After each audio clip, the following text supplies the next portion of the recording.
Joe Rogan discusses the book of Revelation and reads from it live on his podcast. Then I saw another beast rising out of the earth. It had two horns like a lamb, and it spoke like a dragon. Now, if you guys haven't been keeping up with Joe Rogan's views on Christianity, they have greatly shifted a lot. The whole thing's so stupid. Just stop and think how stupid that is. He went from being rather hostile to some of his takes to, over time, slowly softening his position. Reason why it exists, why it's so prevalent, so many cultures. It helps people. Listening to guys like Jordan Peterson and Stephen C. Myers about the resurrection and all of these different conversations, I think are very robust. But this one tops them all. They get into the book of Revelation. And just to be clear, this is not something that is all there in terms of some of their views on it. This is a doozy of a conversation. So before we get into that, I gotta first make sure you guys know to educate your wife. Explicit, explicit, explicit. Alright, so here we go. This is from episode 2009 with Duncan Trussell. Alright, 2009. And this is at about the 55-minute mark. Yeah, this is a very, very, very interesting conversation. So this is Duncan Trussell, and the context of this, they're specifically talking about a cashless society. And then this eases into the conversation about Revelation and Joe Rogan specifically reading from the book of Revelation live on the podcast. Imagine, it's like, How long before we're a cashless society? hopefully forever, dude. I hope forever. I hope we like it is so scary to imagine losing the privacy, losing it all completely because every transaction is in the public eye or observable. That's really scary, man. It's like I don't even do anything interesting with my money, like except like tip on the road. A lot of folks are definitely concerned about a cashless society simply because we probably don't want the government being able to track everything that we can do. You know, I use my card, and I know the argument is that's traceable. I realize that. Like, it's scary because there's an option. If you want to just, like, blow some cash on something, you can. You could just, like, no one will know. It's whatever. Right. Not that I would ever use cash for anything other than legal purposes. It's just, like, you know what I mean? Like one day in the future, everything will be traceable. That's right. And that's, this is where being raised in a Episcopalian, in the book of Revelations, and as a Christian, you're going to read it. This gets really interesting. All right. This is where I get scared because it's too similar. It's too similar to exactly what it says. You won't be able to trade. You won't be able to do anything unless you have the mark. Unless you're there. So what is that in the term? How's the mark of the beast described in the Bible? We should read it because I think you're on something. We're now. We should read it. Who would have thought that Joe Rogan would be reading the book of Revelation on his podcast? This is kind of crazy when you really think about how hard his heart was towards the idea of religion in general, and then saying we should read it live on the podcast and thereabouts. Officially podcasting. This is fucking it. We're opening up the book of Revelations. We're in now. Yeah, the mark of the beast. It's like you can't do anything. You can't sell. You can't. You don't take the market. I mean, that's that. Like if you remove the ability to trade currency in a private way, you are now controlled. You are now monitored. Then I saw another beast rising out of the earth. It had two horns like a lamb, and it spoke like a dragon. It exercises all the authority of the first beast in its presence, and makes the earth and its inhabitants worship the first beast, whose mortal wound was healed. It performs great signs, even making fire come down from the heaven to earth in front of people.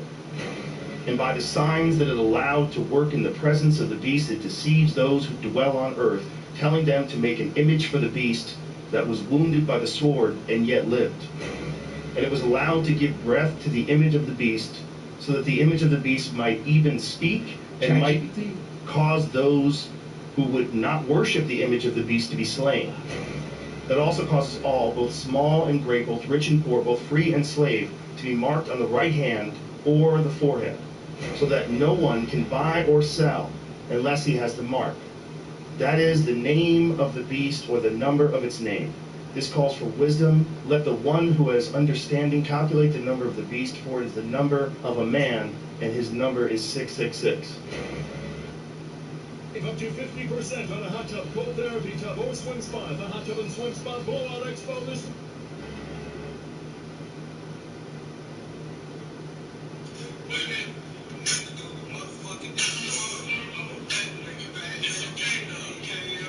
I can still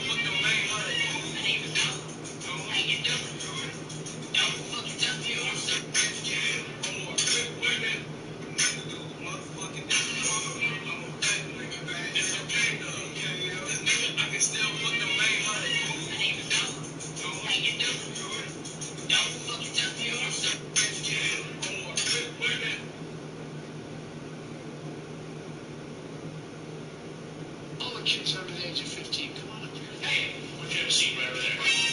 All the kids under the age of 15, come on up here. Hey, why don't you have a seat right over there? All the kids under the age of 15, come on up here. Hey, why don't you have a seat right over there? All the kids. It takes just 22 seconds for this thief to get a signal and electronic. Is your best friend? You never f***ed with him? How long have you been leading him on like? You pay this whole bill? Don't pay the whole bill. You still ask friends.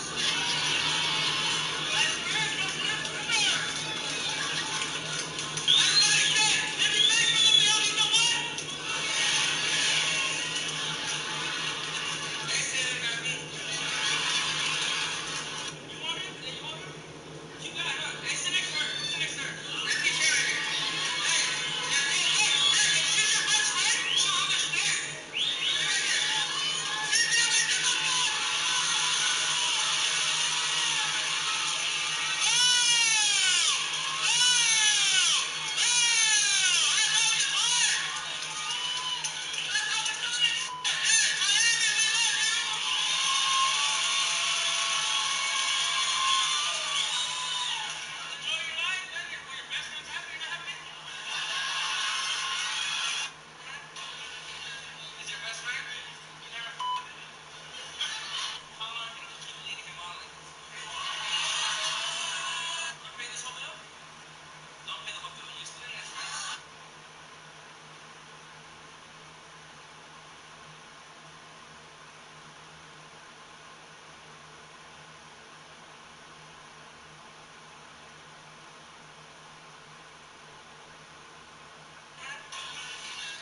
Yo, this is crazy. People fuck their whole shit up.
That was being spoke.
So I've just arrived at Yellowstone, and I've just been made aware that this is quite literally an active volcano. So what's quite possibly the worst first sight you could see? Around an inch.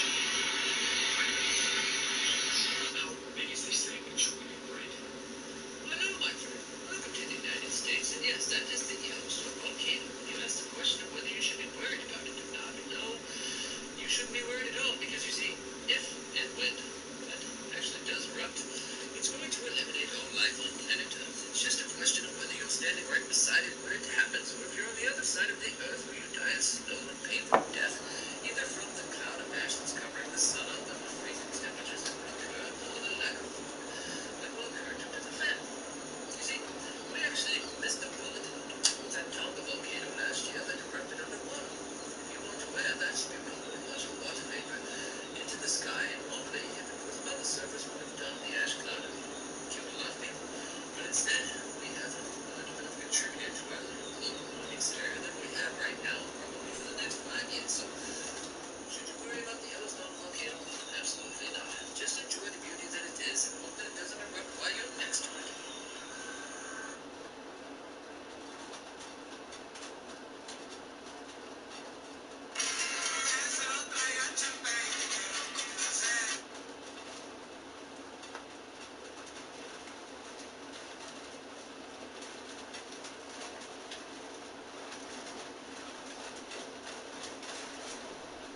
Oh, it's raining pretty hard out there.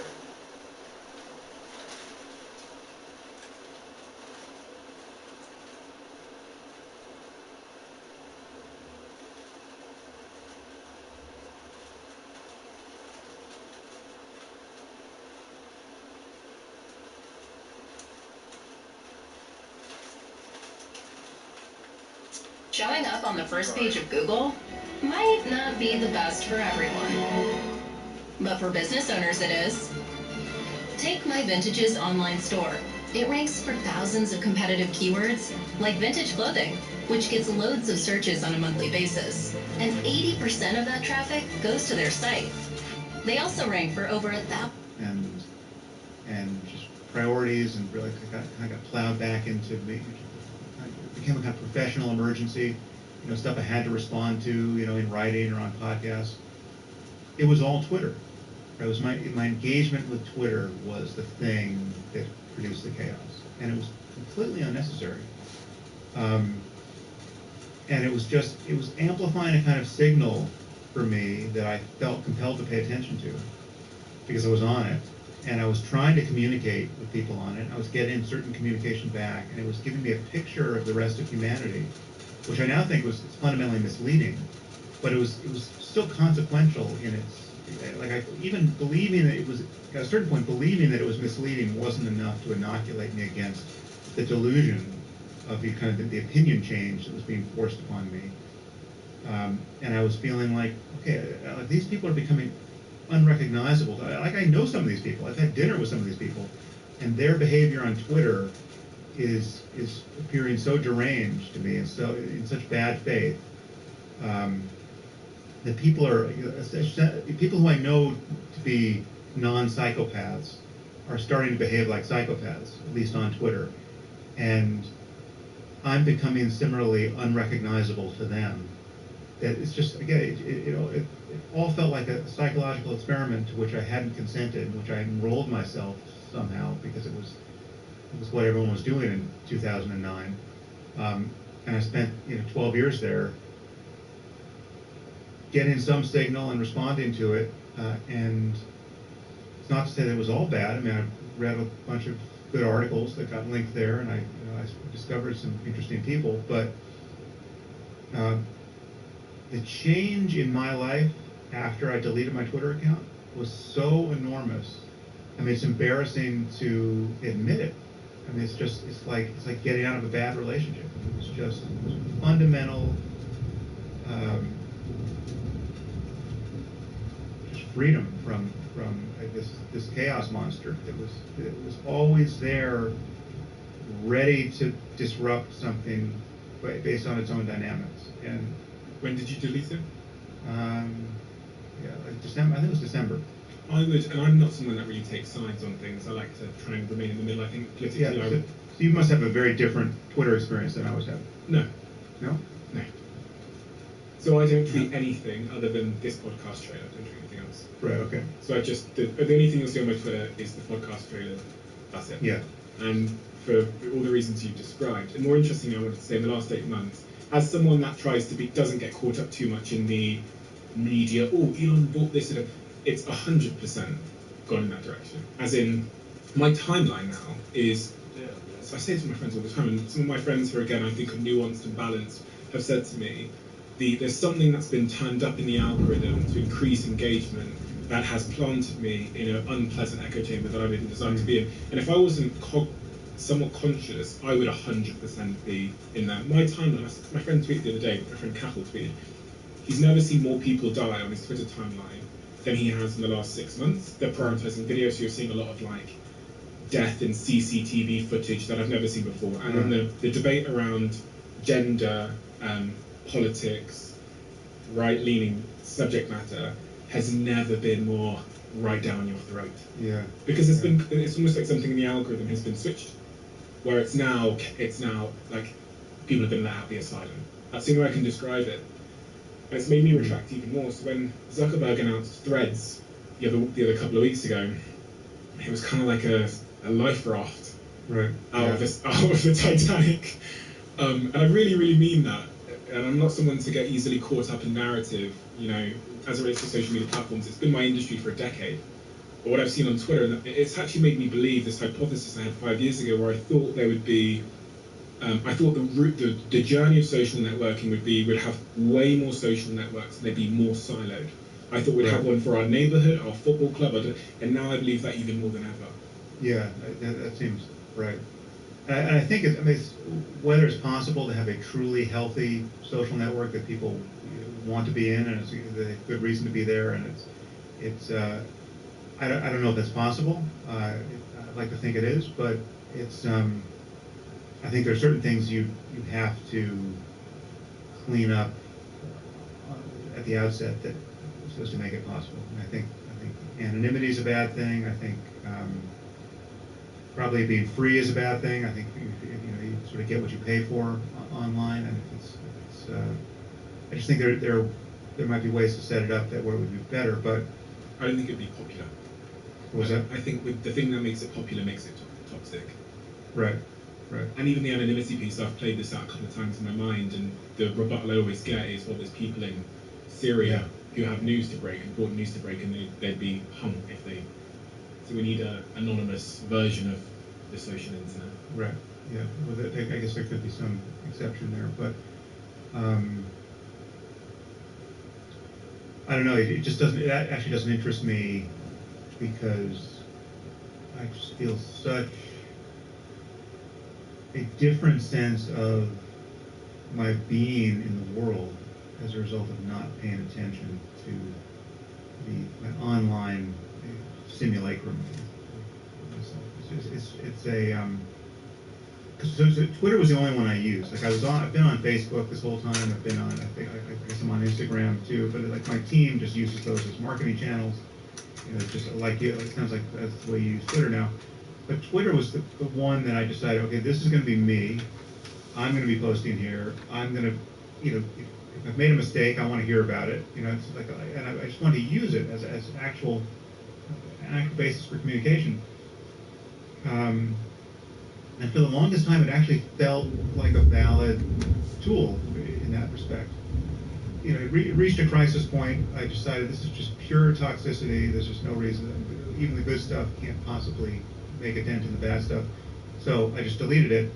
And then I was returned to the real world, right, where I actually live, and to books, and to, I mean, I'm online all the time anyway, but it's not having it's the time course of reactivity when you don't have social media, and you don't have a place to put this instantaneous hot take that you're tempted to put out into the world, because there's literally no place to put it. Like for me, if I have some reaction to something in the news, I have to decide whether it's worth talking about it in my next podcast that I might be recording 4 days from now. And rather often people have been just bloviating about this thing for 4 solid days before they ever get to the microphone. And then I get to think, look, this is still worth talking about, and almost nothing survives that test anymore, right? It's like the conversation's moved on. So there's actually no place for me to just type this thing that takes me 10 seconds and then rolls out there to detonate in the minds of my friends and enemies to opposite effect, and then I see the result of all that, on a sort of reinforcement loop of every 15 minutes. Not having that is such a relief that I just don't even know why I would. So like when Threads was announced, I think I'm on Threads too, but it's not me. It's just just yet another marketing channel. But yeah, I haven't. I feel such relief not exercising that muscle anymore. Where I don't know how often I was checking Twitter, but I was not checking it just to see what was happening to me or what the response to my last thing I tweeted. I was checking it a lot because it was my newsfeed. It's like I'm following 200 smart people. They're telling me what they're paying attention to, and so I'm fascinated. So I want to see that next article or that next video. Just that engagement and the endless opportunity to comment and to put my foot in my mouth or put my foot in someone else's mouth or have someone put their foot. It's just not having that has been such a relief that I would be. It's not impossible, but I would be very cautious in reactivating that because it was so much noise. And again, it created. There's so much. It became an opportunity cost, but it became this endless opportunity for misunderstanding. Misunderstanding of me and everything I've been putting out into the world, and then my sense that I had to react to it, and then you just kind of plow that back into that becomes the basis for further misunderstanding. And it constantly was giving me the sense that there's something I need to react to on my podcast, in an article, on Twitter, that is just. This is a valid signal. Like this is a 5-alarm fire. This is like you got to stop everything. Like you're by the pool on the one vacation you're taking with your family that summer, and this thing just happened on your phone. That like it can't wait, right? Like you actually have to pay attention because it's like the conversation is happening right now, and so it was a kind of addiction to information and some level of reputation management or and it was to just be free of it is such a relief. Apart from health issues with certain family members, virtually the only bad things that have happened to me have been a result of my engagement with Twitter over the last 10 years. So it's just I guess if I'm a masochist, I would be back on Twitter. But like that would be the only reason to do it. Narrow AI. I asked you the question a second ago, I really wanted to get a solution to it because I'm mildly terrified. Mm-hmm. I completely believe your the logic underneath your opinion that narrow AI will cause this destabilization and usability of the internet. So just focusing on narrow AI, what would you consider to be a solution to prevent us getting to that world where misinformation is right to the point that it can destabilize society, politics, and culture? Well, I think it's something I've been asking people about on my podcast because it's not actually my wheelhouse, and I would just need to hear from experts about what's possible. I was befuddled. I thought you was just on the internet wilding, fam. I thought you had a really I'm aggressive nipple imagining piercing that, like Austin Powers paradoxically robot or titty. ironically, Luckily, this could usher in a new kind of temperature bothers me. gatekeeping that we're going to I rely can on. sit out in the sun all day with it. Like this the might confidence sound of a little messed information up, is but going to I be was so relieved to important. find out that was your leg. The assurance That that choice the for video camera has not angle been had me manipulated, be or it's blue. not I was a befuddled. pure confection Temperature bothers me. of deep fakery. Sun all day with it. Right, This so you get, might sound a so little messed up, but I was relieved. it could be that we're meandering into a new period where you're not going to trust a photo unless it's coming from Getty Images or the New York Times has some story about how they have verified every photo they put in their newspaper. They have a process, and so if you see a video of Vladimir Putin seeming to say that he's declaring war on the U.S., right? I think most people are going to assume that's fake until proven otherwise. It's like it's just going to be too much fake stuff, and it's all going to look so good that the New York Times and every other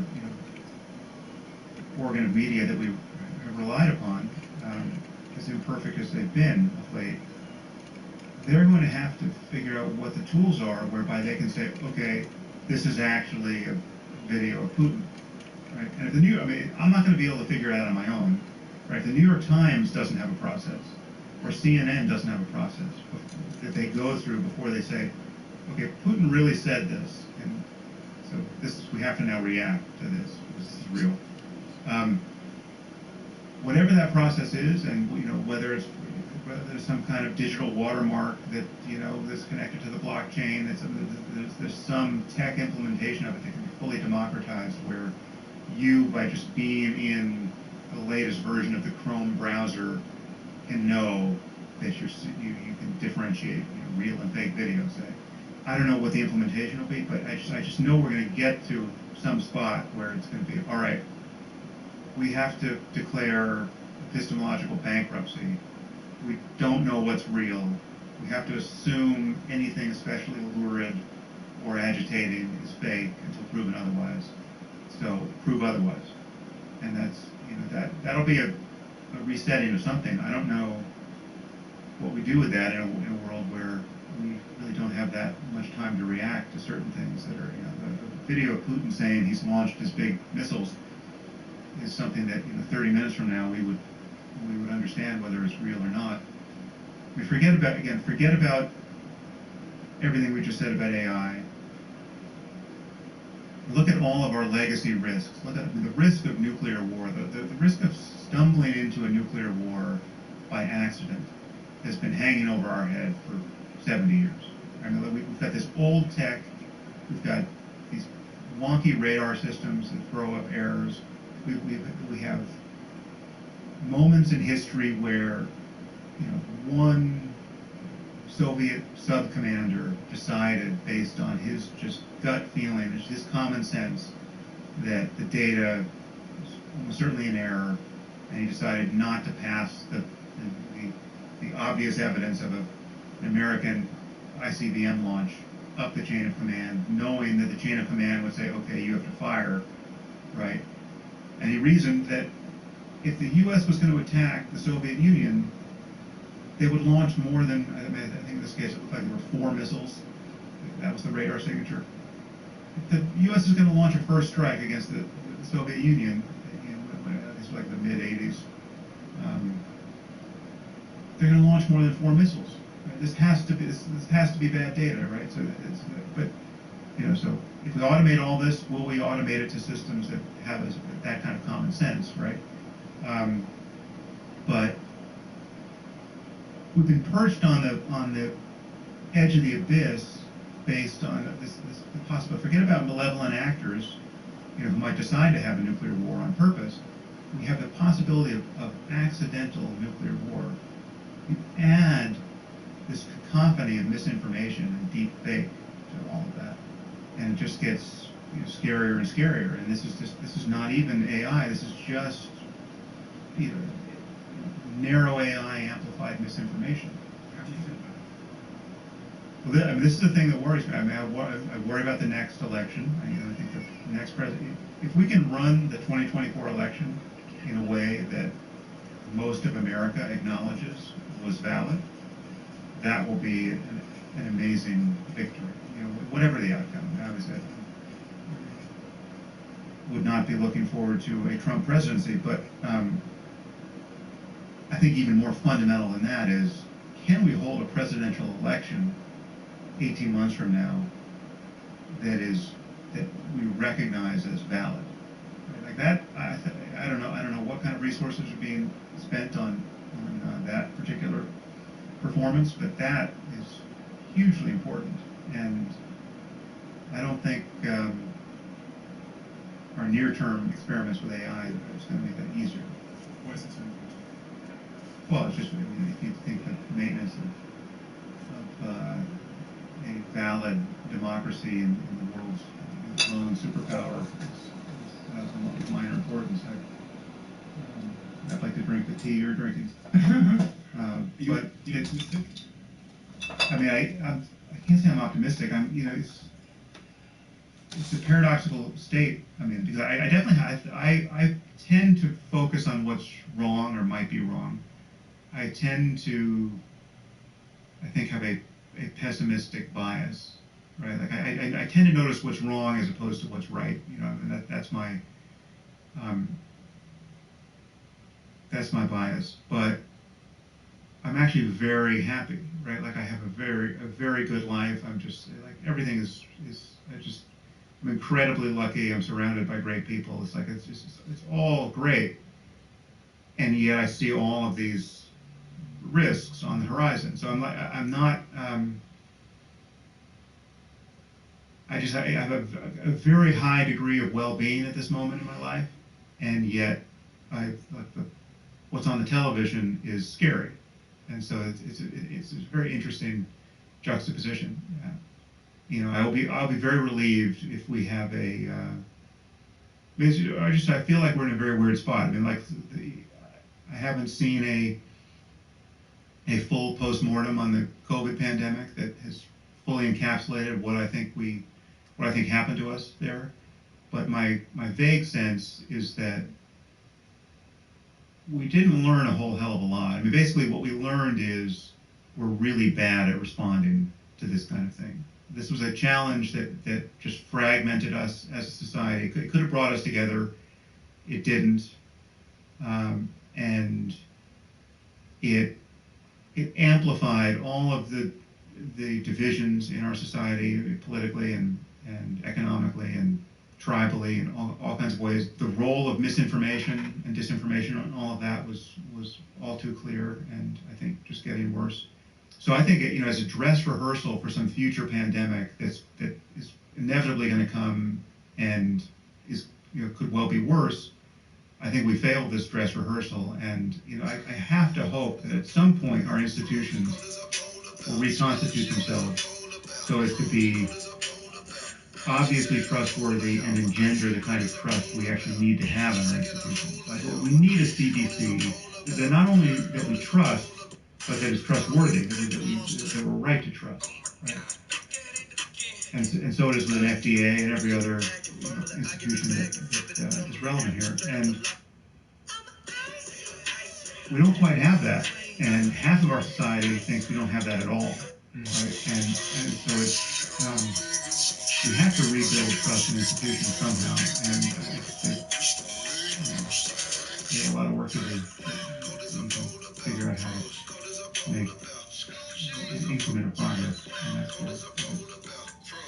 We're again, the siloing of large constituents into alternate information universes is just not functional. Like so much of what social media has done to us, and alternative media, like, you know, I call it, you and I are podcasters, but I call it Podcastistan, right? We have this landscape of, now whatever, 1 million plus podcasts, and email newsletters, and everyone has now just decided to curate their information diet in a way that's just bespoke to them, and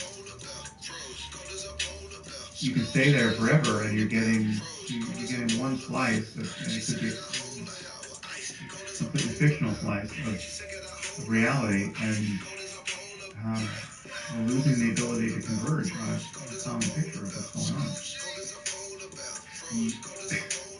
Does that sound optimistic? I didn't hear the optimism there. You tell me. No, I kind of can't refute anything you said on a logical basis. It all sounds like that is the direction of travel that we're going in, unfortunately. I have faith that there'll be surprising positives. There always tends to be surprising positives that we also didn't factor in. It's easy to see.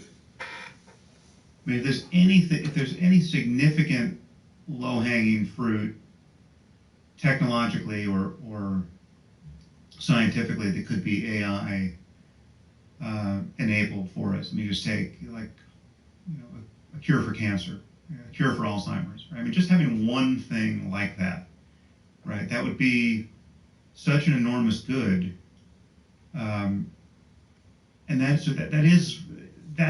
why we can't get off this ride, and that's why there is no brake to pull, because the value of intelligence is so enormous. I mean, it is just. It's not everything. I mean, it's not, there are other things we care about and a right to care about beyond intelligence. I mean, love is not the same thing as intelligence, right? But intelligence is the thing that can safeguard everything you love. Right? Like, even if you think the whole point in life is to just get on a beach with your friends and your family and just hang out and enjoy the sunset, okay, you don't have to augment. You don't need superhuman intelligence to do any of that, right? You're fit to do it exactly as you are. You could have done that in the 70s, and it would just be just as good a beach, and it'd be just as good friends.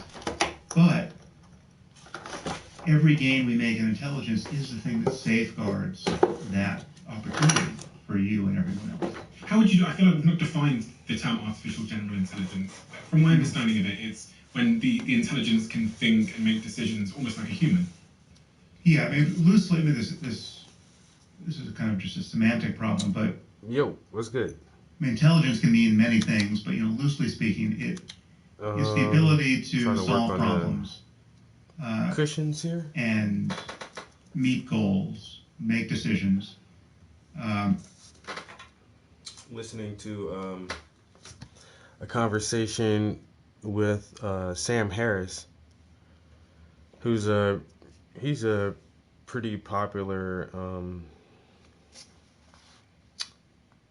I forgot exactly what his expertise is, but he does a lot of lectures and stuff. He talks about a wide variety of things: consciousness, religion. If I'm not sure, I think he's an atheist. He talks about science and technology a lot. And he's on The Diary of a CEO. Is this guy's podcast I like to listen to. Kind of similar to Joe Rogan, but not really. But he does have some pretty cool guests on. Oh man.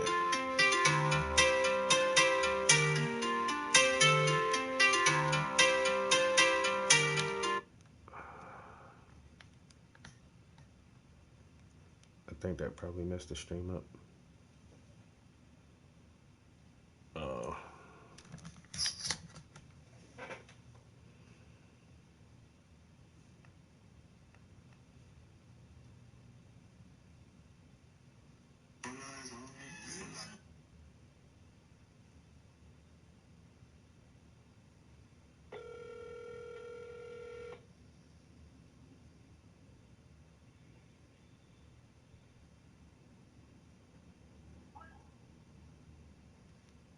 Hello? Hello? Hey. Yes, well. Not much. What's up, man? No, I'm just chilling. Yep. How long you stayed at your homie's crib?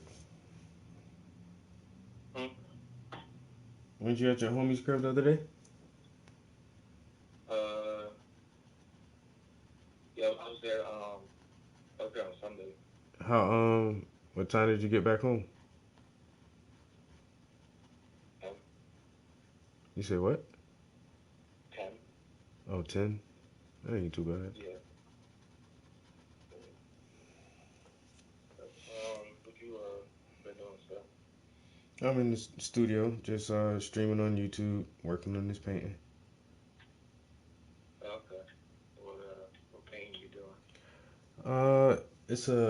It's a mother, and she has a son and a daughter, and they're sitting on the couch, and the son is reading a book, and the daughter is reading a book, but all three of them are sitting on the couch together. Yeah. It's a pretty cool picture. I like it. Yeah. Yeah, I'm live on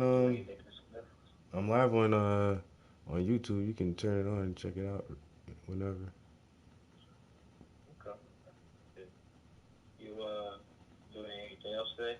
You had work today, right? Yeah, I had to go to work. On Wednesdays I do the kids program, and so we made like a solar system diorama with like little Okay. foam balls and string and stuff. But a lot of kids didn't come out today. Yeah. And, I don't know. Alright. Well, yeah, I'm gonna let you get back to that. I gotta go do something. Somebody called me anyway. But I'll make sure I'll give you a call later. Yeah, hit me up later on. Hmm? I said, yeah, hit me up later on. Alright, I'll talk to you later. All right, bye.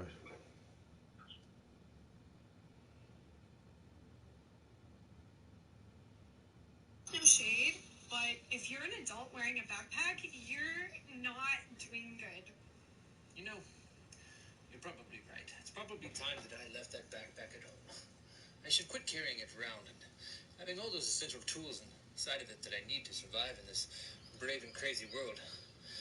But a little bit of advice. Within that backpack, it's probably one of the most important things to your safety. And if I don't have that, I just want to let you know that it could be the end of you. You see, I have snacks in that backpack. That's really what that backpack is. It's lots of snacks. And if you're telling me that it's no longer fashionable for me to carry around my backpack of safety devices for you, then by all means, I won't do it. But if I don't have my snacks, and you get within arm's reach of me, I may eat you. I just may eat you. Because I'm that kind of a person. I've gone to that age where if my sugars get off in the wrong way, it's horrible for everyone. So I'm going to take your advice, and it's on you. This dude is crazy.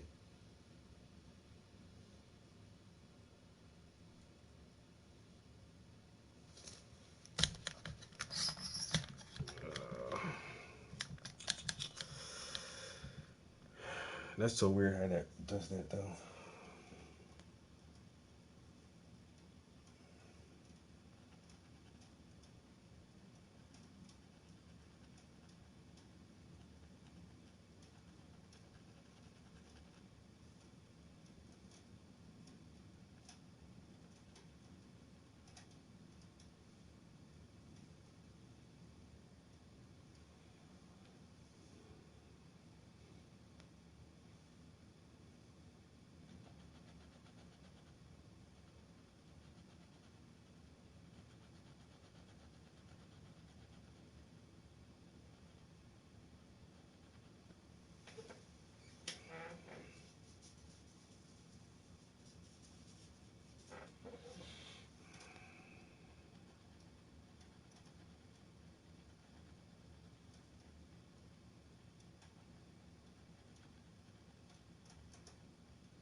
Yo, Gene, what's good, bro?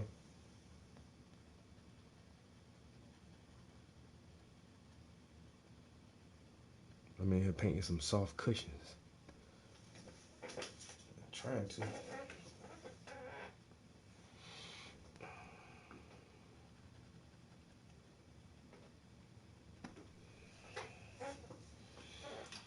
Oh man, oh man. It's hump day, people. We made it. It's a little bit closer. We're getting a little closer to that good old weekend. That 1.5 glorious days where you can rest.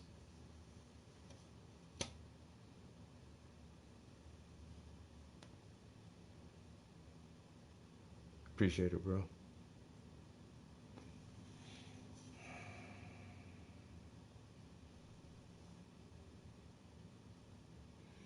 It was raining hard as hell for a second there. I just paused the audio. Just listen to the rain. Shit, that was really nice.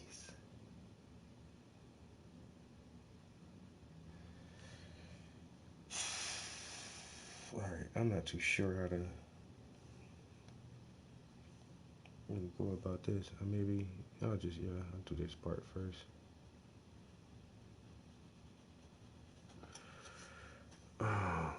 Listening to some Sam Harris. In response to a changing environment, in response to data, and the general aspect of that is an ability to do that in many different situations, all the sort of situations we encounter as people, and to have one's capacity in one area not, as I get better at deciding whether or not this is a cup, I don't magically get worse at deciding whether, you just said a word, right? It's like I can do multiple things in multiple channels. That's not something we had in our artificial systems for the longest time because everything was bespoke to the task. We'd build a chess engine, and it couldn't even play tic-tac-toe. All it could do was play chess, and we just would get better and better in these piecemeal, narrow ways. And then things began to change a few years ago, where you'd get, with like DeepMind would have its algorithms that were, the same algorithm with slightly different tuning could play Go, right? Or it could solve a protein folding problem as opposed to just playing chess, right? And it became the best in the world at chess, and it became the best in the world at Go, and amazingly, to take AlphaZero did it. Before AlphaZero, all of the chess algorithms they just had all of our chess knowledge plowed into them. They had studied every human game of chess, and it was a bespoke chess engine. AlphaZero just played itself, I think, for like 4 hours, right? It just had the rules of chess, and then it played itself, and it became better, not merely than every person who's ever played the game. It became better than all the chess engines that had all of our chess knowledge plowed into them. So it's a fundamentally new moment in how you build an intelligent system, and it promises this possibility again, this inevitability. The moment you admit that we will eventually get there, the moment you admit, I am that it can be done in silico. Oh shit! And the moment that you admit that we will just keep going unless I'm completely obsessed with AI. I don't know. I come from 80s science fiction. Still am a big sci-fi fan. Shows like Star Trek. Novels like Orson Scott Card's the Ender Game series. TV shows like Farscape, movies like Ghost in the Shell. Like, I've been there for a long time, always pondering like the possibilities, and at the same time always thinking that this is a distant future. But it's so crazy, like we really have. Oh, bro, I watched that 2 days ago. Yep.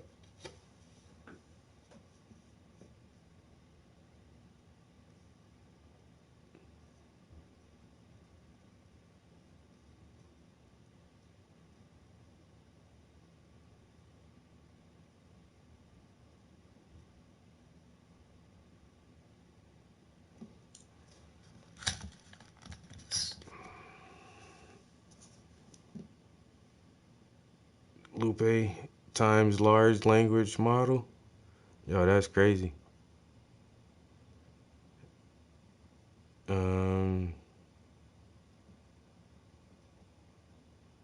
Yo, this right here crazy, yo. In Flint, Michigan, look up this shit. Pyramid inside of tree in Flint, Michigan. That's wild as hell. What else? Oh, now we back to the Sam shit. But yo, Lupe, to this day, yo, Lupe still one of my favorite artists. He's definitely in my top 5. I just got to.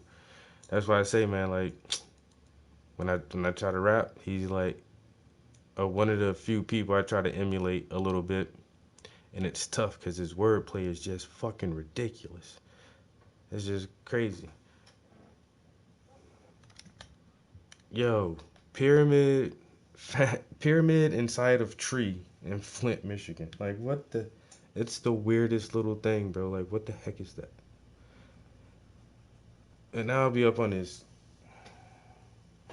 AI stuff, man, and all the alien stuff. It's like, yo, I can't believe all this shit is really happening in my lifetime. Like what the heck is really going on? It's like every science fiction novel and book and movie, all that stuff is just like really, really, really about to be true. Like this is crazy. This is real crazy, man. I can talk to a computer.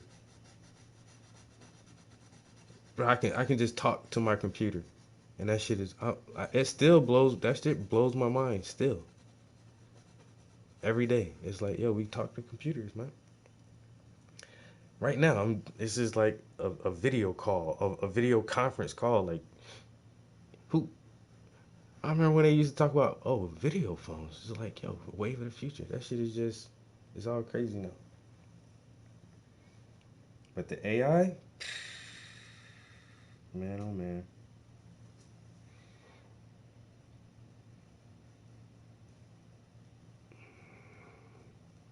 And all the fucking the big brains are everybody is saying like I don't think people really realize like what's about to happen. This thing is really about to change.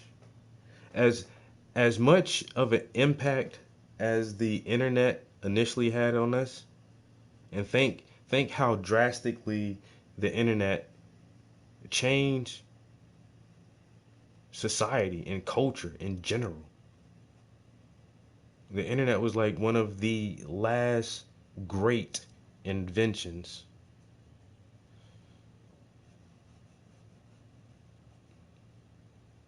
And now, like this AI shit is internet 3.0 or something.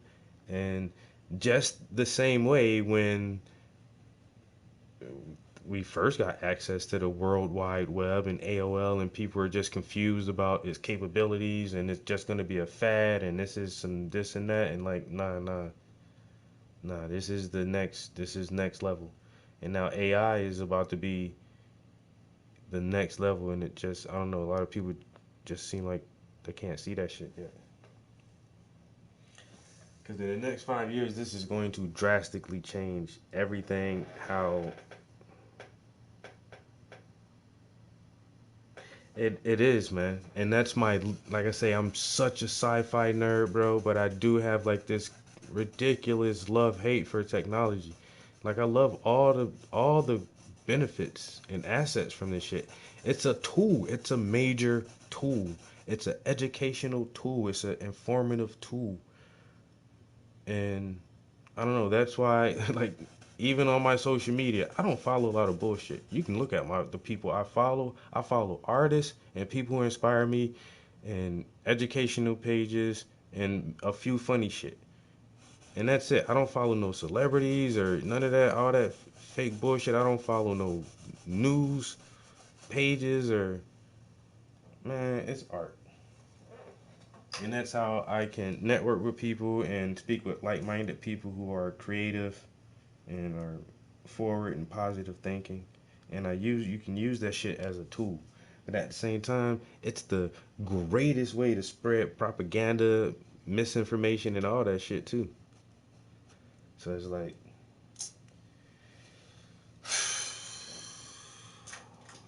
This shit is just fucking. I don't know. It's kind of scary now, though. And exactly, and there's a lot of pluses to it, but there's just as many downsides to it. I mean, now with social media, like kids and young adults have fucking bodies dysmorphia and goddamn self-esteem issues because everybody else always seems to have a perfect fucking life, and now you got to keep up with the Joneses, and it's just like, man, when we were growing up, I had access to the motherfuckers in my neighborhood and the people I went to school with. And all us we all live in the same place. Now they just got access to so much visual stimulation. Attention spans are short as hell. With I don't know, man. With computers and technology making things so much simpler, like kids don't even know how to fucking write anymore. They don't know how to write cursive, and it's just weird things are happening because of the technology.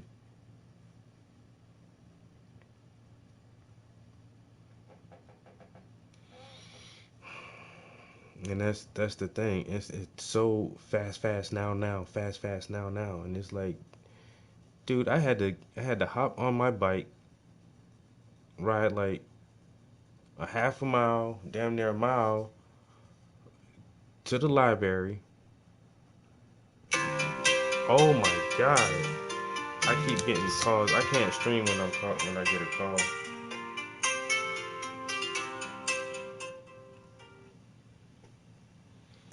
Hello? Hey. Hey.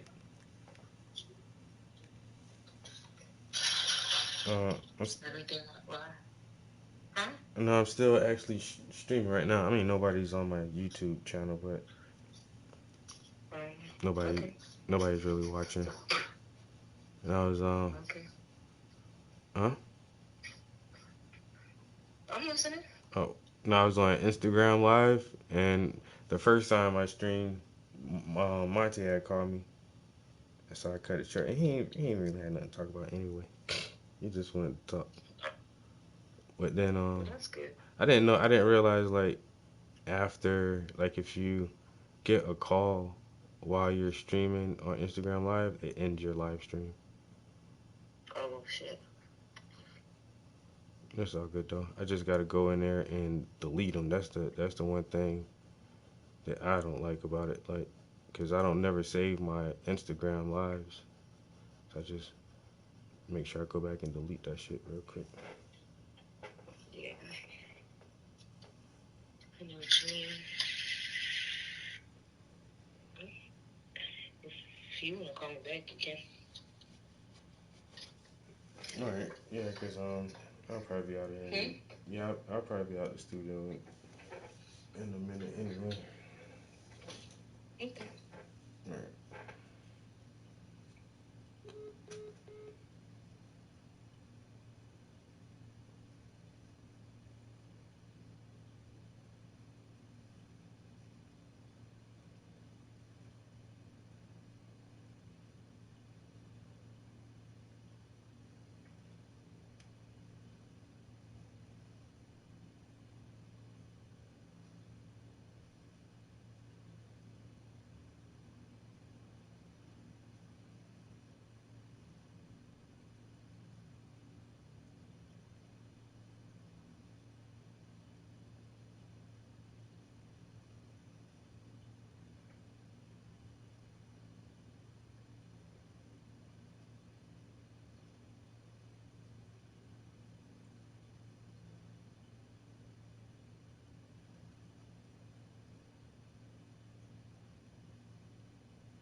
Yo. Cold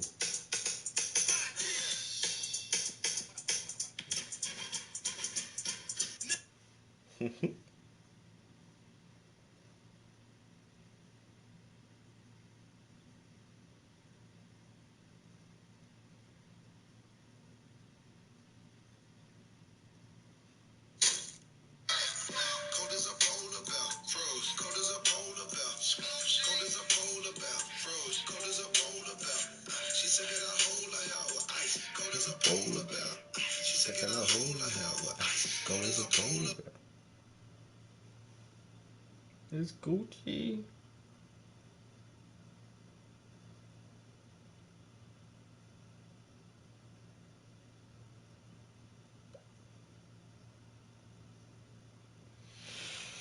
All right, so I'm not gonna do Instagram Live again. I don't know, like I got 2 phone calls. I'm trying to do live, and so the first time there was a few people in there watching. Then I fucked it up. Well, I didn't fuck it up, but I had a phone call. And then, so I came back, and the second time, like a few of the same people came back in there. And that shit cut out on them again. I ain't gonna fuck with it no more. Yeah, I know if I try to start that shit up again, people are like, man, I'm not falling for that shit. A third time? This dude has the worst reception right now. And then I thought I can like go back, like just answer the phone call, and cause sometimes like if it has a bad connection, it just say pause, poor connection or something. But apparently, like I don't know, if you get a phone call, it just won't let you back into the live stream. So, oh well. I always got YouTube. Yeah, honestly, now I feel like I just use YouTube for documentation purposes.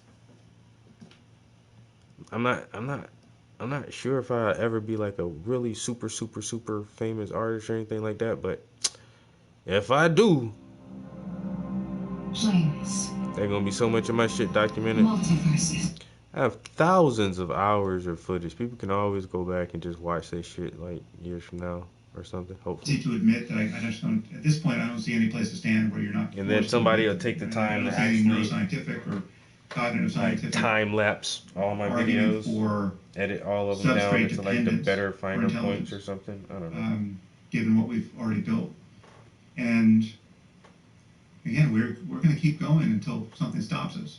Right? We'll hit some immovable object that prevents us from releasing the next iPhone. But otherwise, we're going to keep going. And then, then we'll, whatever general will mean in that first case, there'll be a case where we've built a system that is so good at everything we care about that is functionally general. Now, maybe it's missing something. Maybe it's not, maybe it's missing something that we don't even have a name for. We're missing all kinds of, there are possible intelligences that we haven't even thought about because we just haven't thought about them. There's things that, there are ways to section the universe, undoubtedly, that we can't even conceive of because we have the minds we have. Elon was asked a question on this by a journalist. The journalist said to him, in a world where you believe that to be true, that artificial general intelligence is around the corner, when your kids come to you and say, Daddy, what should I do with my life to find purpose and meaning?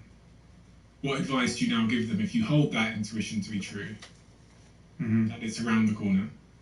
What do you say to your children when they say, what should I do with my life to create purpose and meaning?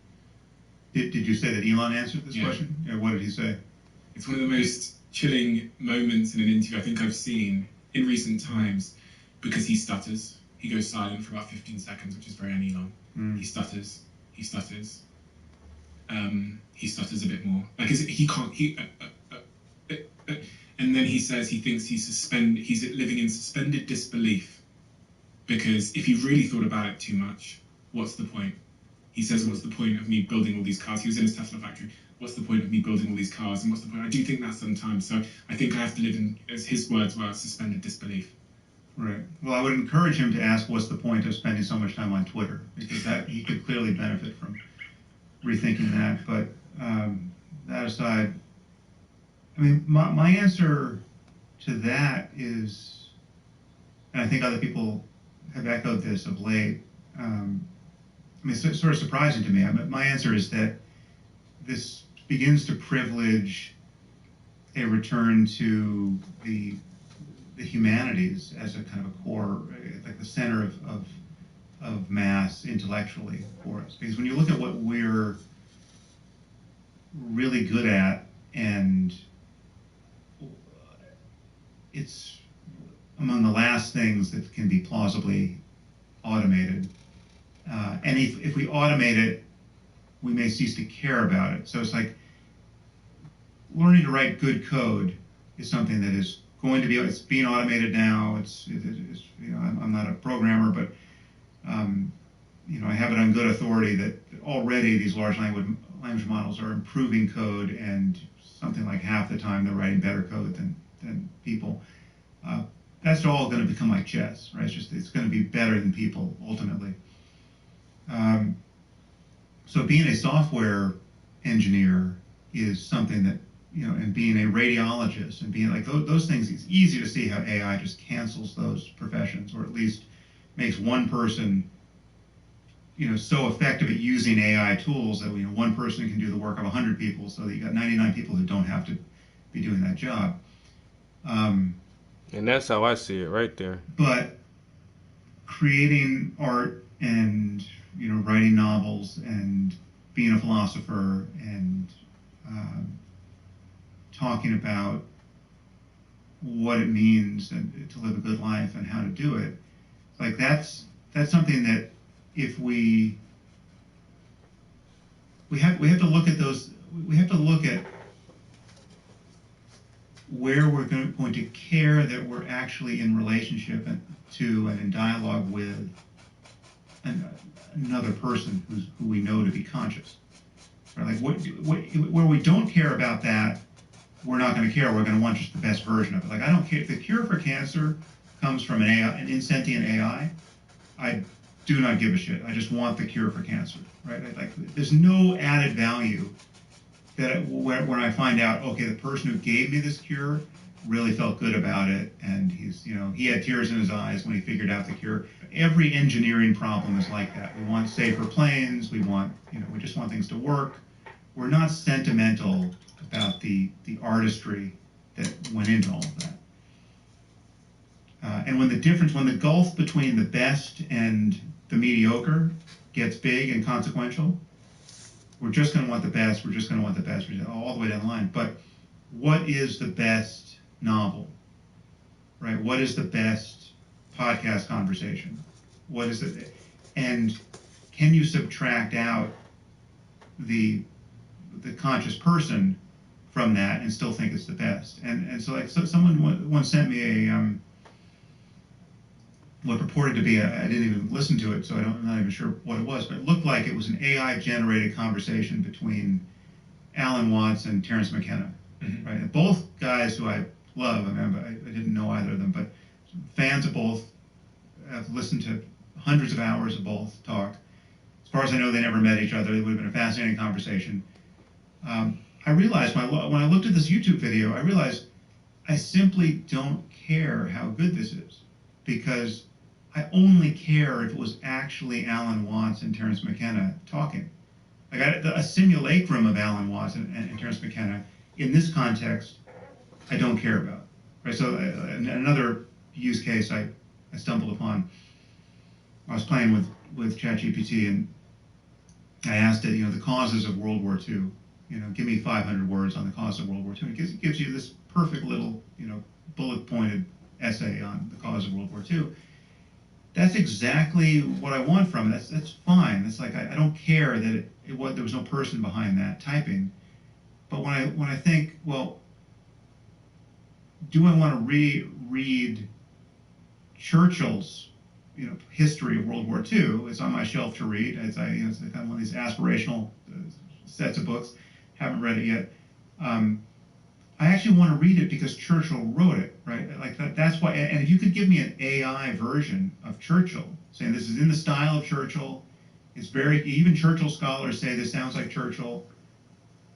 I actually don't care about it. Like that's not the use. I'll take the generic use of, give me the cost of World War II. The fake Churchill is profoundly uninteresting to me. The real Churchill, even though he's dead, is interesting to me. So the rebuttal I give here, and this is what my mind is doing, is that saying this, the distinction you're presenting, the difference I see is that in the case of the conversation between two people you respect that has been generated by AI, someone has signaled to you that it is fake. If you remove that, because say Churchill thought, bloody hell, why would I write a book when I could just click a button and this thing will write it in my voice, in my tone of voice, with my, with the entire back catalogue of things I've written before, and it'll produce my account and it'll save me time. So I'll just click a button, my publisher maybe will do it for me, and then I'll sell that to Sam on the basis that it is my thoughts, which I imagine, I can imagine a very near future, if we just do it by percentage, how many books are going to be increasingly written by artificial intelligence, to the point that when you look at a shelf, I imagine at some point in the future, if intelligence does increase, by any measure, that most of it would be words strung together by artificial intelligence, and it will be selling potentially better than the words written by humans. So again, when we go back to the conversation with your children, there might not be a career there either, because artificial intelligence is faster, can produce more, can test and iterate on whether it sells better, gets more clicks, it can write the headline, create the picture, write the content, and then I can just take the check because I put my name to it. Yeah. So even in that regard, what remains? Well, so in the limit, what I think we're imagining is a world where, and so none of the terrifyingly bad things have happened. So it's just all working. We're just producing a ton of great stuff that is better than the human stuff, and people are losing their jobs. We got a labor disruption, but we're not talking about any other kind of political catastrophe or cyber apocalypse, much less AGI destroying everything. Then I think we just need a different economic assumption and ethical intuition around the value of work. I mean, our default norm now in a capitalist society is you have to figure out something to do with most of your time that other people are willing to pay you for, right? You have to figure out how to add value to other people's lives such that you reliably get paid. Otherwise, you might die, right? Like we've got a social safety net, but it's pretty meager. There are cracks you can fall through. You can wind up homeless, and we're not going to figure out what to do about that all too well, and your claim upon your existence among us is you finding something to do with your time that other people will pay you for, right? And now we've got artificial intelligence removing some of those opportunities, creating others, but in the limit, and I do think it is different from, I think analogies to other moments in technological history are fundamentally flawed. I think this is a technology which in the limit will replace jobs and not create better new jobs in their wake, right? This just cancels the need for human labor ultimately. And it replaces some of the highest status, most cognitively intensive jobs first, right? It replaces Elon Musk before it replaces your electrician or your plumber or your masseuse, way before, right? So we have to internalize the reality of that. Again, this isn't success. This is all good things happening, right? And we have to have a new ethic.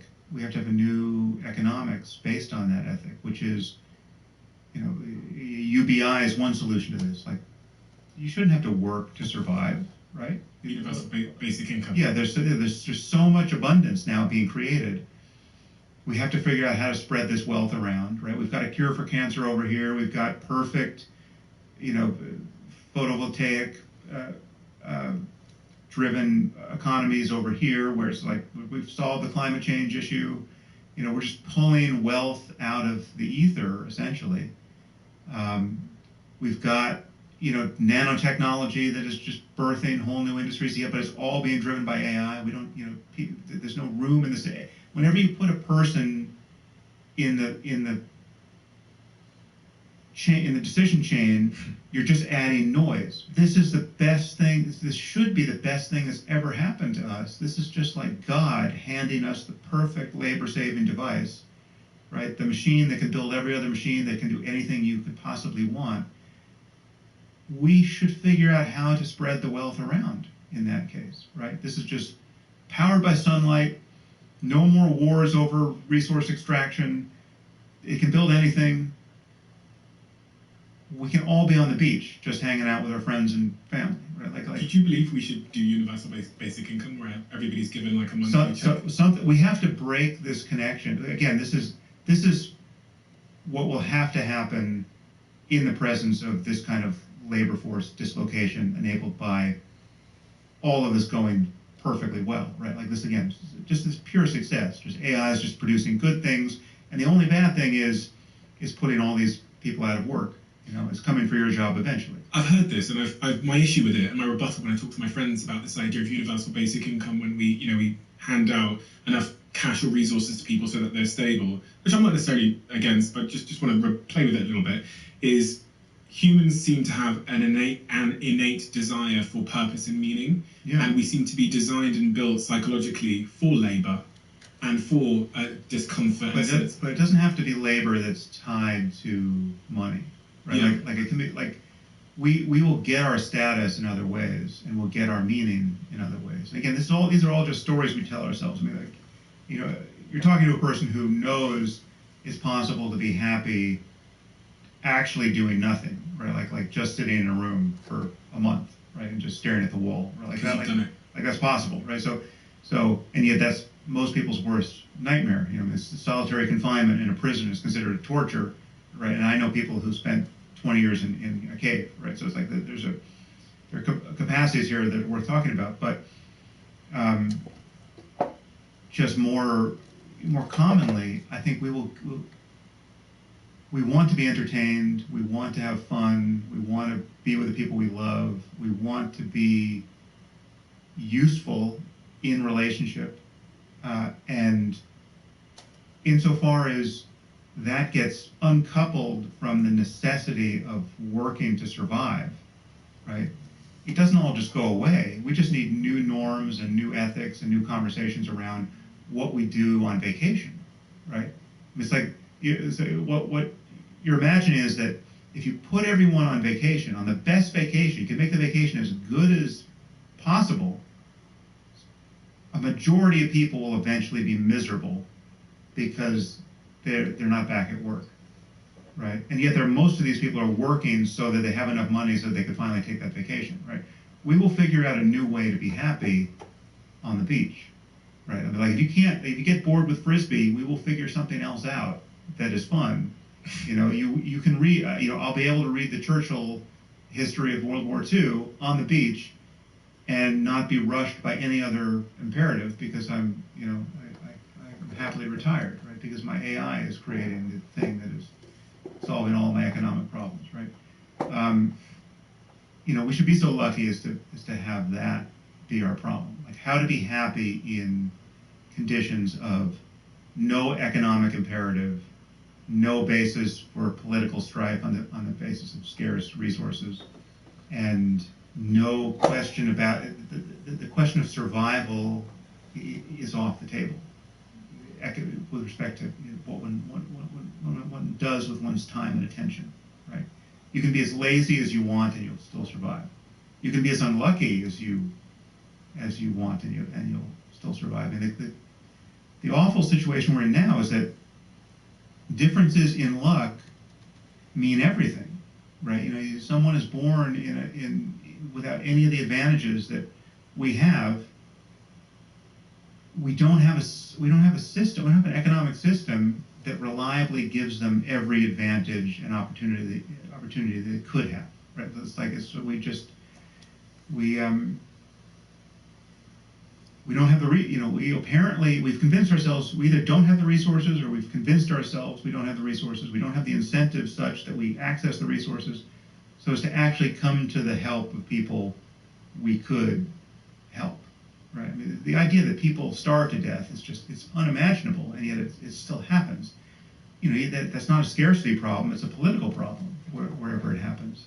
And yet all of this is tied to a system where everyone has convinced themselves that it's normal to really have one's survival be in question if one doesn't work, right? And by choice or by accident. Like if you haven't, I think it's still true that at least in the U.S., this is almost certainly not true in the U.K., but in the U.S., the most common reason for a personal bankruptcy is, overwhelming medical expense that just comes upon you for whatever reason. Your wife gets cancer, you guys go bankrupt solving the cancer problem or failing to solve the cancer problem, and now everything else unravels, right? And we have a society which thinks, yeah, well, unlucky you, if you wind up homeless, just don't sleep in front of my store because I need you're going to hurt my business. Successful AI that cancels lots of jobs would only be canceling those jobs by virtue of producing so many good things, so much value for everybody, that we would have to figure out how to spread that wealth around. Otherwise we would have an amazingly dystopian bottleneck for a few short years, and then we would just have a revolution, right? Then the guys in their gated communities making trillions of dollars based on them having gotten close enough to the GPUs that some of it rubbed off on them. They'd be dragged out of their houses and off their Gulf Streams, and we would have a fundamental reset. We'd have a hard reset of the political system. If I had to put you in a yes or no situation and ask your intuition the question now, that if your objective was to, which I'm sure it is to encourage the betterment of humanity and to increase our odds of happiness and well-being 100 years from now, and there was a button placed in front of you, and it would either end the development of artificial intelligence as we've seen it over the last decade, so we'd never proceed with developing intelligent machines, or not. So you could press a button and stop it right now. What would you do? Stop it permanently, such that we never then do that thing? We just never figure out how to build intelligent machines? Pause it indefinitely. Well, I would definitely pause it to a point where we would get our heads around the alignment problem. Yeah. Permanently. If the button was a permanent pause that you couldn't undo. Well, the question is, how deep does that go? So, like, we have everything we have now, but it just never gets better. We never make progress from here. Right. And your objective is to make humanity happy and prosperous. I mean, it's hard because when you begin imagining all of the good stuff that we could get with aligned superhuman AI, well then it's just cornucopia upon cornucopia. It's just everything is potentially within reach. Yeah, I mean, I take the existential risk scenario seriously enough that I would pause it. I would say. I mean, I think we will eventually get to if curing cancer is a biomedical engineering problem that admits of a solution, and I think there's every reason to believe it ultimately would be. We will eventually get there based on our own, muddling along with our, current level of tech, currently information tech. I'm, reasonably confident of that.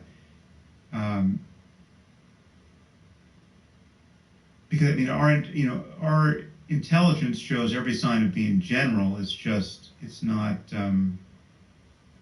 as fast as we would want it to be. It's not what the thing that AI is going to give us is going to give us speed that is I mean, there's speed and then there's the access, there's memory, right? It's like we can't integrate. We don't have the ability. We have no person or team of people can integrate all of the data we already have, right? So that like the real promise here is that these systems will be able to find patterns that we wouldn't even know how to look for, and then do something on the basis of those patterns.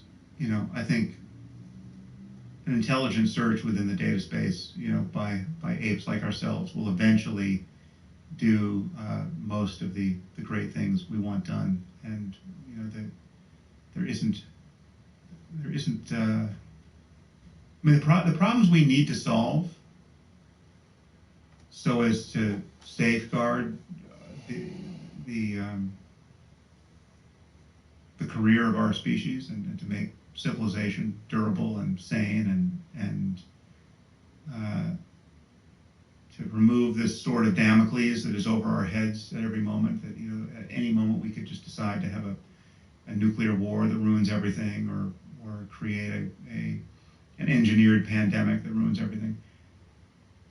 We don't need superhuman intelligence to solve all those problems, and we need an appropriate emotional response to the untenability of the status quo, and we need a political dialogue that eventually transcends our tribalism. For those of you that don't know, this podcast is sponsored by Whoop, a company that I'm a shareholder in, and I'm obsessed with my Whoop. It's glued to my wrist 24/7. And for those of you that don't know, it's essentially a personalized wearable health and fitness coach that helps me to have the best possible health. My Whoop has literally changed my life.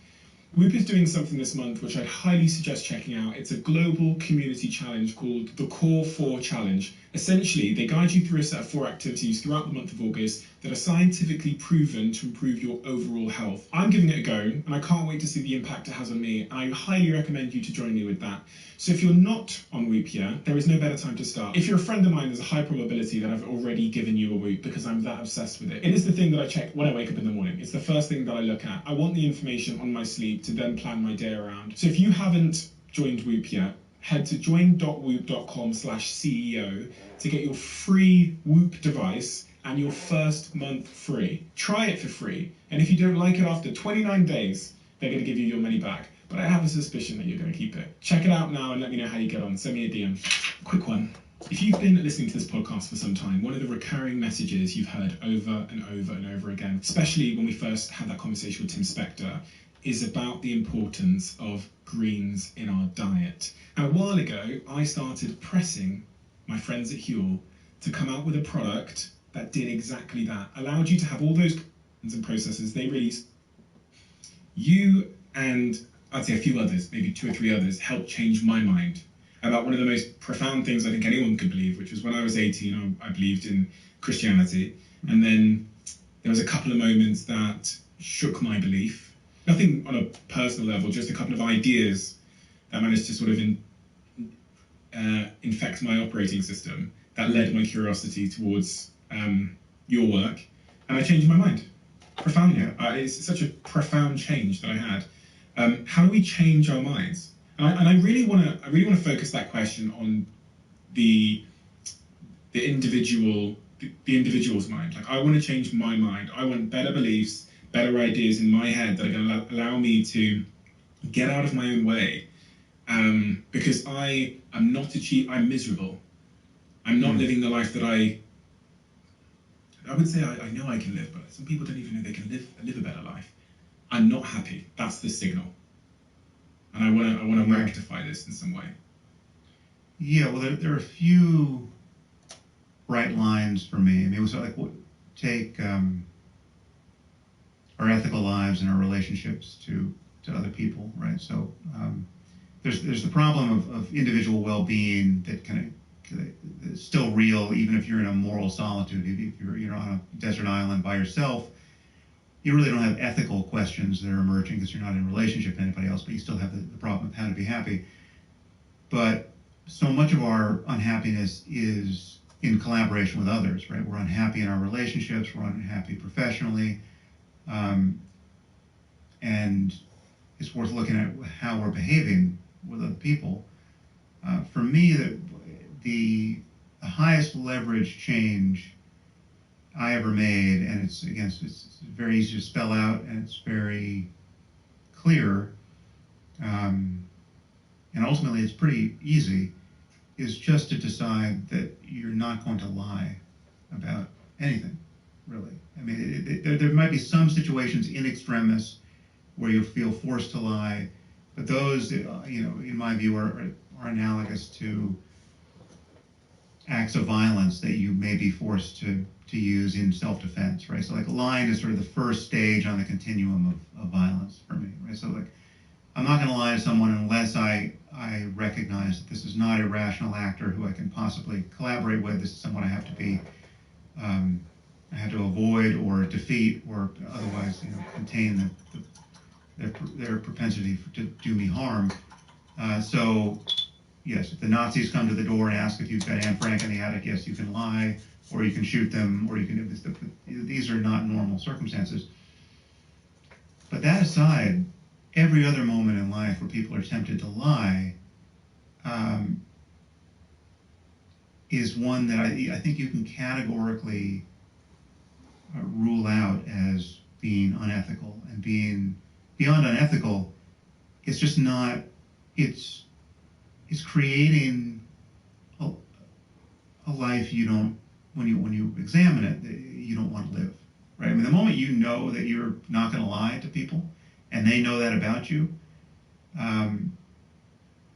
it's like all of the dials the social dials get sort of recalibrated on both sides, and then you find yourself in the presence of people who don't ask you for your opinion unless they really want it, right? And then when you're honest, I mean, then it's a night and day difference when you're giving people feedback, critical feedback, and they know you're honest, right? They know their bullshit detector is not going off because they just know you're even when it's not convenient, you're being honest, or even when it's not comfortable, you're being honest. One, that's incredibly valuable because basically you're giving them the information that you would want if you were in their shoes, right? Because we have this sort of delusion that takes over us whenever we're tempted to tell a white lie. We imagine, okay, this person doesn't want. It'd be much better for me to just tell them the kind fiction than tell them the uncomfortable truth, right? But we don't do we don't even calculate for the golden rule there most of the time. And if you just took a moment, you'd realize, oh, wait a minute. Does someone who is actually doing a bad job want me to tell them that they're doing a good job and then just send them out into the world to bounce around other people who are going to be recognizing, as I just did, that the thing they're doing isn't so great, right? You're just not doing them a favor, right? This is part of the nature of belief change, isn't it? That when we believe that someone is on our side, or we believe from like a political standpoint that they represent the 99% of the views that we represent, we're much more likely to change our beliefs. I spoke to Tali Sharot about this, the neuroscientist, and I wrote about this in a chapter in my upcoming book about how you change people's minds. And they showed in the elections that if like a flat earther says something to a flat earther about the nature of the earth, they'll believe it. But if NASA says something to a flat earther, they will just dismiss it on sight because the source of that information is not one that they believe or trust or like or believe is well intentioned. I mean, this is a bug, not a feature. I mean, it's understandable, but this is something we have to grow beyond because the truth is the truth, right? So you can't. I mean, it goes in both directions. The person on your team who you love and respect is capable of, in their very next sentence, of speaking a falsehood, right? And you need to be able to detect that. And conversely, the person you least respect is capable of saying something that's quite incisive and worth taking on board. And so we have to have this sort of meta cognitive layer where we're noticing how we're getting played by our social alliances and recognize that the truth and rather often important truths are evaluated by different principles. I mean, it's not a matter of the messenger. You know, you shouldn't shoot the messenger, and you shouldn't worship him. You mentioned lying as being removing lying and being more honest as being a significant step change in your own happiness. Is that accurate? In my happiness. In your happiness. Yeah.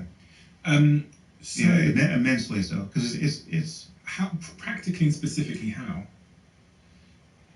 So and when you look at how people ruin their reputations and their relationships and their businesses, their careers, the gateway to all of the misbehavior that accomplishes that is lying. You look at somebody like Lance Armstrong, right? I mean, or Tiger Woods, right? These guys are the absolute apogee of sport. Everyone loves them. Everyone's just amazed at what they've accomplished. And yet, the dysfunction in their lives just gets vomited up for all to see at a certain point. And it was just enabled at every stage along the way by lying. Right? So if either of them had early in their career, before they became famous, before they became rich, before they became tempted to do anything that was going to derail their lives later on, if they had decided they weren't going to lie, right, they would have found everything else they did to screw up their success impossible. So when I decided, and this was in the book, this was a course I took at Stanford. It was a seminar. This brilliant professor, Ron Howard, who some people in Silicon Valley have taken his course as well. This course was just like a machine. Undergraduates and graduate students would come in on one side, and then 12 weeks later would come out convinced that basically lying was no longer on the menu. Right? The whole seminar was an analysis of the question: is it ever right to lie? And we focused on white lies, truly tempting lies, as opposed to the obvious lies that screw up people's lives and relationships. It's just so corrosive, and it's corrosive of relationships in ways that unless you're a student of this kind of thing, you don't necessarily notice. I mean, one example I believe that's in that book is that I remember my wife was with a friend,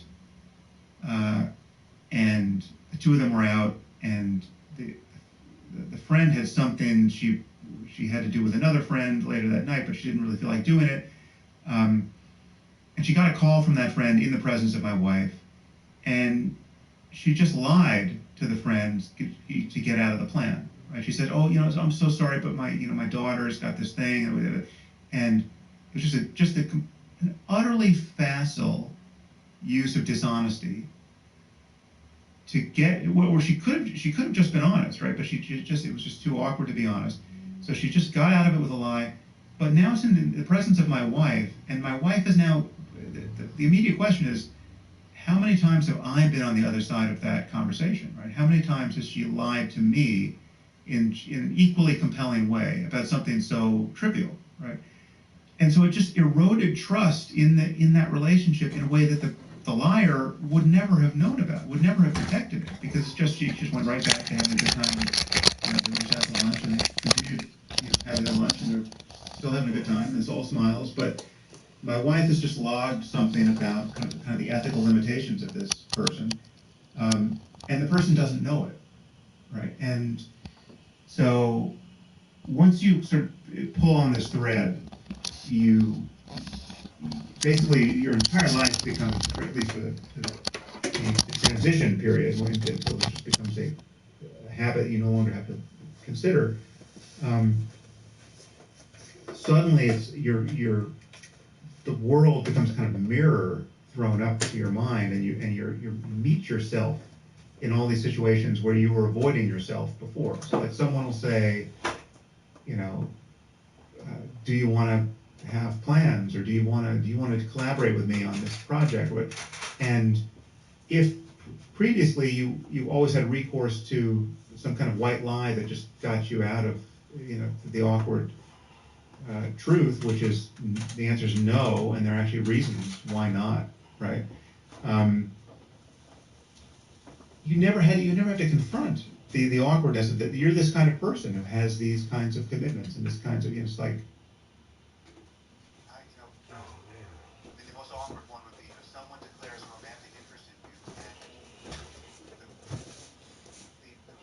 you, and We ran at 2 hours, but it's kind of hot up here. no for totally superficial. And I think I got They're not a attractive. pretty good gig right now. I got some commission art to work on. You have your reason why not, and this is something you cannot say. Right. Now, I'm not saying that you should always go out of your way like someone with Tourette's who just helplessly blurts out the truth. Like there's a scope for kindness and compassion and tact. But if someone is going to really drill down on the reasons why not, if the person says, no, I want to know exactly why you don't want to go out with me, there's something to discover on either side of that true disclosure, right? Like either you are cast back on yourself, and you have to realize, okay, I'm such a superficial person that it doesn't matter who anyone is. If they're 10 pounds overweight, I'm not interested. Right? That's the mirror held up to your mind. Like, okay, right? So you're that kind of person. Do you want to still be that kind of person? Do you really want to just decide that everyone, no matter what their virtues, right, and no matter what has been going, no matter what chaos is going on in their life, and this person might actually lose those 10 pounds next month, and you would have a very different situation. But are you really not available? Are you really filtering by weight? Yeah, a commission. I got a Are you really comfortable with that? And are you comfortable saying that? One of my homies want me to If somebody forces you to make a logo for him.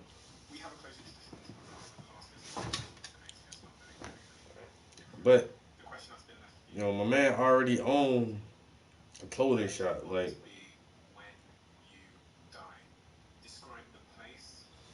he really about to try to make his own line, yo.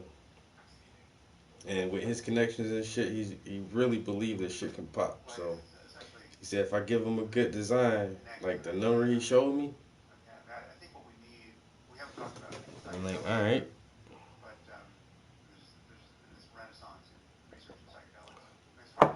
So I'm about to start working on that shit. Like ASAP.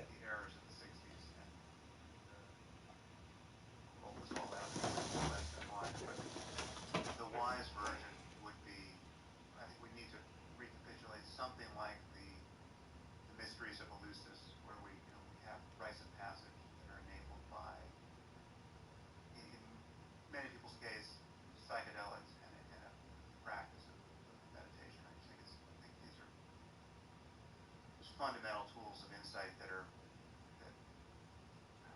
mean, for most people, it's hard to see how they would get them. Yeah, when I went to my man's shop, he wanted to talk to me today about which molecule and how and all that, but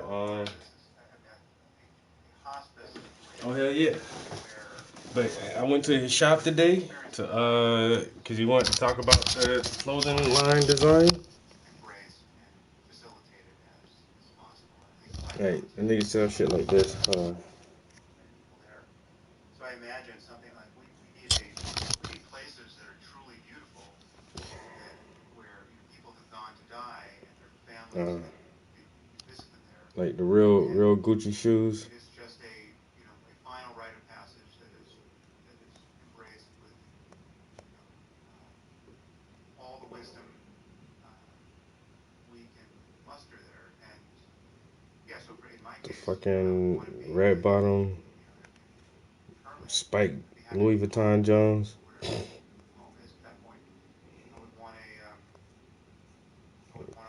That's what he put me in though.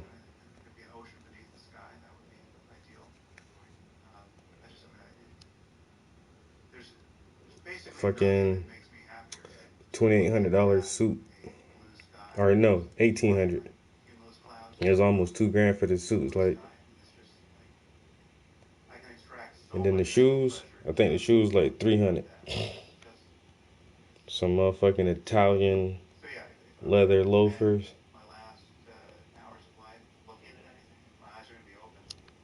Yeah, my man be but that's what I normally get to dress me when I have like big art events.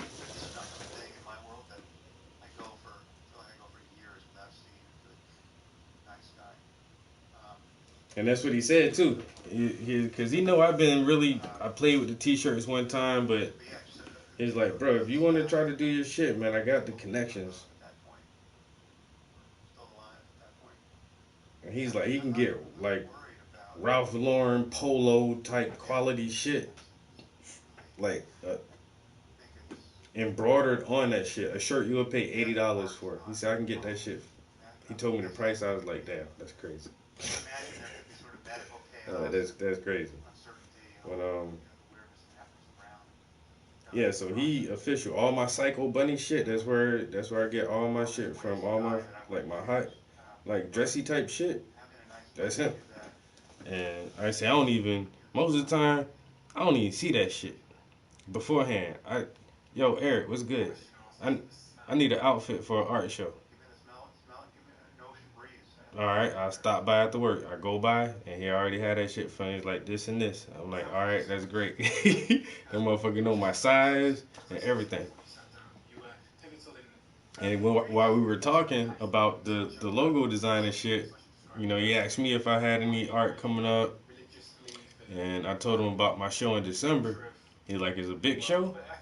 I was like, yeah, you know what? I might need an outfit for that shit. He was like, December, it's gonna be kind of cold. I was like, yeah, I can probably wear like a sweater or a fleece or something. He was like, I think you need a suit.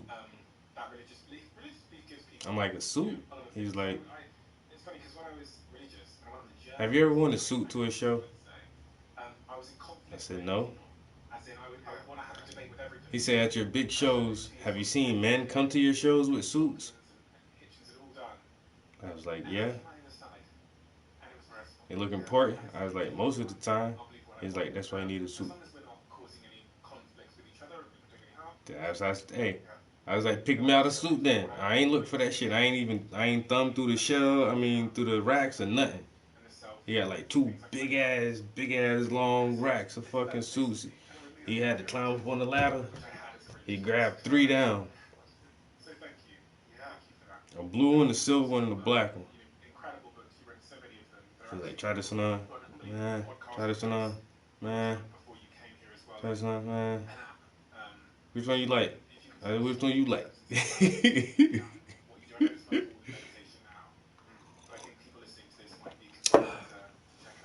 like, this one. I was like, me too. That's the one I like the best. And that was honestly my choice. Was the blue suit. That shit got like lavender pinstripes in it. Man, that shit fire, bro.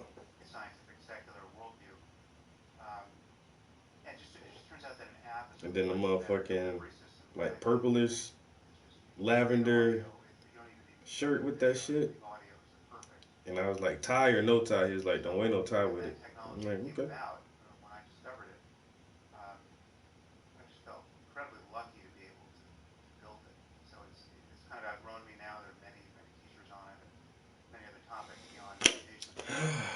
All right, man. I'm about to go downstairs.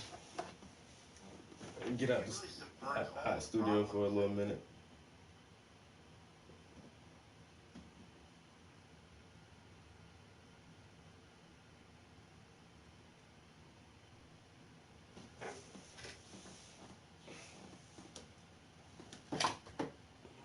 As always, I sure appreciate y'all keeping me company in the studio. My bad, it took me so long to see y'all was in here, bro.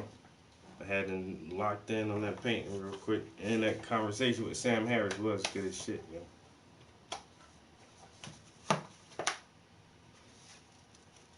Alright.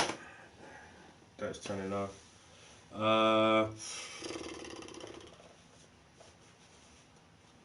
It's almost the weekend again. We made it past hump day. The suit without a tie? That's what the homie say is like, Cause he was like, no tie, a fucking pocket square. He was like, that's what you do. And then he picked out this fucking nice ass little thingy to go in and shit. He was like, wear that. You don't need no tie.